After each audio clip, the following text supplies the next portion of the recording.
हम आप देखें कि गवर्नर जनरल या वायसराय में से जो गवर्नर जनरल चार्ल्स मैककॉफ इसका पीरियड रहा 1815 से लेकर और 1836 तक। इसका सबसे महत्वपूर्ण जो काल था जिसे हमें याद रखना है कंपटीशन के लिए कि प्रेस पर से इसने नियंत्रण हटा दिया।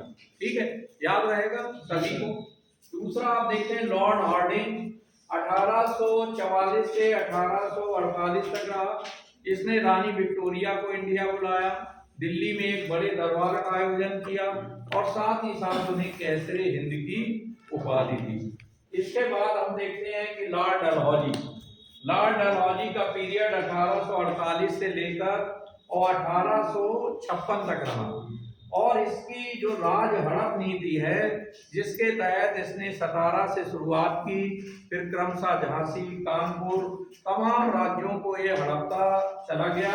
इसका मेन मकसद ये था कि ब्रिटिश साम्राज्य की कैसे वृद्धि की जाए, तो लॉर्ड डलहौजी। लेकिन साथ ही साथ जहां इसका नेगेटिव पहलू है तो सकारात्मक पहलू के अंतर्गत हम ये पाते हैं कि लॉर्ड डलहौजी को आधुनिक भारत का निर्माता कहा जाता है। इसने 1853 में मुंबई से ठाणे के बीच में प्रथम रेलवे की स्थापना की, पीडब्ल्यूडी विभाग की स्थापना की, गंगा नहर की स्थापना की, कृषि विभाग की स्थापना की।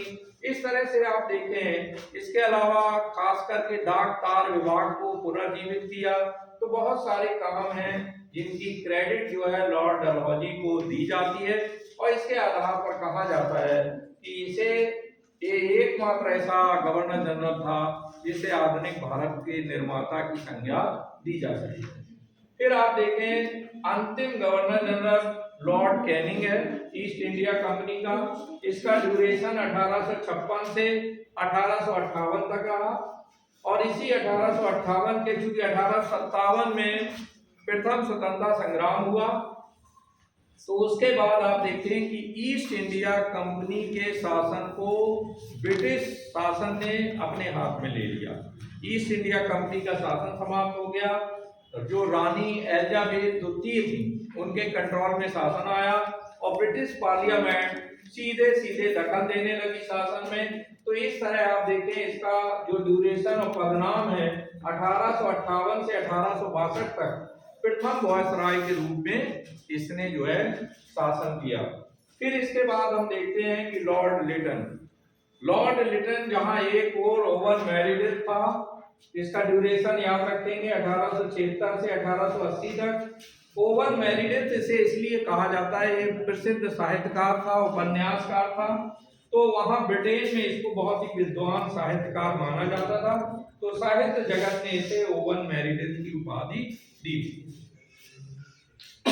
फिर आप देखते हैं कि भारतीयों के मददगार और भारतीयों से प्रेम करने वाले अगर गवर्नर जनरलों की लिस्ट में किसी गवर्नर जनरल को देखा जाए तो वो लॉर्ड रिपन था। लॉर्ड रिपन का ड्यूरेशन 1880 से 1884 तक रहा।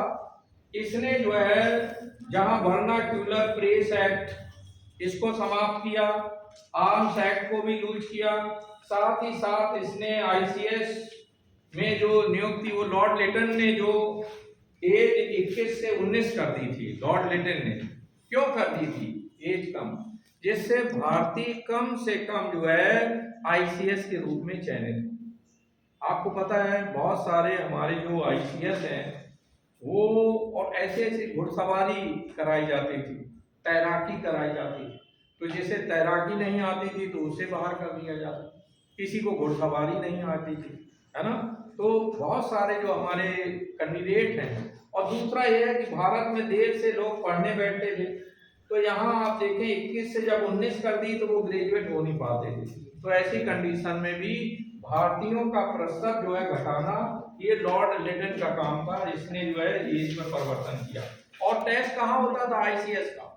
दिल्ली में? नो, टेस्ट लंदन में होता था। तो जाहिर है कि मालनी या और लोग तो लंदन जा नहीं पाएंगे, तो जो पैसे वालों के बच्चे हैं वही लंदन जाकर के टेस्ट दे देते। चले आगे बढ़े।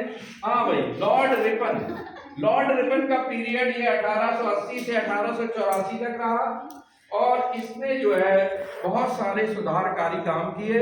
1881 में इसने पूरे देश की प्रथम व्यवस्थित जनगणना कराई। तब से लेकर आज तक प्रत्येक 10 वर्ष के अंतर से जनगणना की जाती है। अभी पीछे कब हुई आपकी जनगणना? 2011 में। फिर इसके बाद अगली जनगणना आपकी होना है। तो 2011 में जो जनगणना हुई है, इसके बाद 2021 कोरोना पीरियड की वजह से लिंगर ऑन है, लेकिन आगे कराई जाएगी। तो आप देखें प्रत्येक 10 वर्ष के बाद इस तरह से इसने स्टार्टिंग की। साथ ही साथ ये लाया इल्बर्ट बिल पीरियड। इल्बर्ट एक अंग्रेज था, उसकी देख रेख में एक कानून बनाया गया कि जो भारतीय जज हैं वो अंग्रेजों के अगेंस्ट जो मुकदमे होंगे उनकी भी सुनवाई करेंगे। इस बात से सारे जो अंग्रेज थे वो नाराज हो गए। अरे नाउ दी ब्लैक पर्सन्स ये हमारे अगेंस्ट कार्रवाई करेंगे, हमें सजा देंगे। इसको लेकर आप याद रखें कि इन्होंने पहली बार हड़ताल की देश स्तर पर, और बल्कि कांग्रेस ने इस सिस्टम को अपना लिया, हड़ताल वाले सिस्टम को। ठीक है, एक मैसेज गया लंदन में कि लॉर्ड रिपन जो है कुछ सही नहीं कर रहे हैं, है ना, हालांकि वो भारतीयों के लिए अच्छा कर रहे थे। तो इल्बर्ट जो है ये ऐसा कानून था जिसके द्वारा ये एहसास कराया गया कि भारतीय भी मनुष्य हैं। आपको याद होना चाहिए कि अंग्रेज जहाँ बहुत अच्छे थे, वहीं जैसा अभी आपने बताया कि रंग भेद की नीति वहाँ बहुत ज़्यादा थी। हम लोगों को तो जानवरों की तरह माना जाता था। कई होटल्स थे ब्रिटेन में जिनके बाहर बोर्ड लगा रहता कि Indians are dogs and are not allowed to enter, है ना, इंडियंस डॉग्स हैं, वो इन्हें अंदर आने की अनुमति नहीं है। तो इस तरह से आप देखें जहां इस तरह की दुर्भावना, इस तरह के विचार हों, वहां लॉर्ड रिपन ने अंग्रेजों के अगेंस्ट भारतीय जो जज थे, आईसीएस थे, उन्हें भी राइट दिया कि वो उनके अगेंस्ट जो है सुनवाई करें और उन्हें बराबर कमाना। ये बहुत बड़ा काम था। तो इस तरह आप देखें। इसके अलावा इसने स्थानीय स्वशासन इस पर बल दिया, हमारी जो पंचायती राज व्यवस्था है इसको स्ट्रॉन्ग किया। तो इस तरह से लॉर्ड रिपन का जो ड्यूरेशन और जो इसका पीरियड है उसे स्वर्ण युग के नाम से जाना जाता है।